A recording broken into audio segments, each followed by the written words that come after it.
নমস্কাৰ, মই আপোনালোকৰ নীলাক্ষী। কেৱল এটা মিছা সতৰ্কবাণীয়ে এখন সম্পূৰ্ণ ৰাজ্যক আতংকিত কৰিব পাৰে।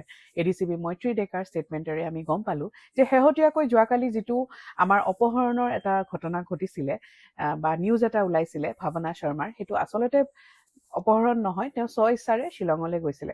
আৰু যি কি নহওক, ইয়াতে কিছু আমি শিকিব লগা কথা আছে। প্ৰথম কথাটো হৈছে যে ইয়াত কালি ঘটনাটো ঘটাৰ লগে লগে আৰক্ষী বাহিনী, জৰুৰী সেৱা, আপোনাৰ মোৰ নিচিনা সাধাৰণ নাগৰিক তৎপৰতাৰে আমি ওলাই আহিছোঁ। গোটেই ৰাজ্যখন আমি একেবাৰে ৰেষ্টলেছ হৈ পৰিছোঁ যে ছোৱালী এজনী এনেকে নোহোৱা কেনেকে হ'ব পাৰে।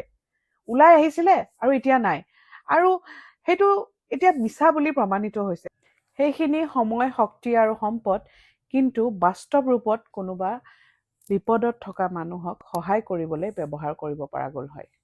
ইয়াতে আমি কি বুজিছোঁ যে মেণ্টেল হেল্থটো বহুত ইম্পৰ্টেণ্ট। কাৰণ এডিচিপি মৈত্ৰী ডেকা তেওঁ কৈছে যে তেওঁ এটা ডিপ্ৰেছিভ ষ্টেট অফ মাইণ্ডত আছিলে, আৰু এজন মানুহ এনেকুৱা এজন ষ্টেট অফ মাইণ্ডলৈ গুচি গৈছে যে তেওঁ কি কৰিছে তেওঁ নিজেই নেজানে। মই নেজানে বুলিয়ে কৈছোঁ ভাৱনাই, কাৰণ আমাৰ কথাৰ, আমাৰ কৰ্মৰ এটা ওজন থাকে। আমি যি কৰোঁ তাৰে এটা opposite, every action has N opposite and equal reaction. তেওঁৰ এটা ৰিয়েকশ্যন থাকে। তাই যে এয়া মেছেজ দিছে যে মই বিপদত আছোঁ, মোৰ পইচা লৈ লৈছে, মোকো এতিয়া কোনোবাই লৈ ল'ব, সেইখিনিয়ে কি সৃষ্টি কৰিছে তাই ভাবিব পৰা নাই। সেইকাৰণে উই শুড অলৱেজ, যেনেকৈ আমাৰ গাৰ বেমাৰ হয়, যদি আমাৰ অলপো আমাৰ মনৰ ভাৱবিলাক in line of what it should be, সেনেকুৱা যদি নাই, আমি হেল্প খুজিবলৈ আমি লাজ কৰিব নালাগে, প্ৰথম কথা। ছেকেণ্ড কথা যে আমি সচেতন আৰু সততাৰে আগবাঢ়িব লাগে। কালি তেওঁ যিখিনি ঘটনা ঘটিলে তাৰে পিছত এই বেচেৰা উবাৰ চালক, ৰেপিড' চালক আৰু এই অ'লা ড্ৰাইভাৰ কেইটা এনেই টাৰ্গেট হ'ল। হয়, এজন দুজন কোনোবা বদমাছ আছে, কিন্তু তেওঁলোকেওতো নিজৰ পেটৰ কাৰণে কাম কৰি আছে।